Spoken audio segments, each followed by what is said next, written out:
Abbas radhiyallahu anhu berkata, Rasulullah sallallahu alaihi wasallam bersabda, sesiapa yang telah menyebabkan Allah Subhanahu wa taala murka semata-mata kerana dia ingin menggembirakan orang ramai, maka Allah Subhanahu wa taala akan murka kepadanya, dan Allah Subhanahu wa taala akan menjadikan orang-orang yang telah digembirakan itu marah kepadanya.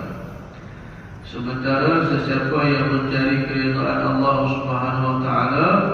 dengan sesuatu yang menyebabkan kemarahan orang ramai, maka Allah Subhanahu wa taala akan redha dengannya, dan Allah Subhanahu wa taala akan menjadikan orang-orang yang marah kepadanya suka kepadanya. Sehinggalah Allah Subhanahu wa taala akan menjadikan dia baik pada pandangan mereka, dan Allah Subhanahu wa taala akan hiaskan kata-kata dan perbuatannya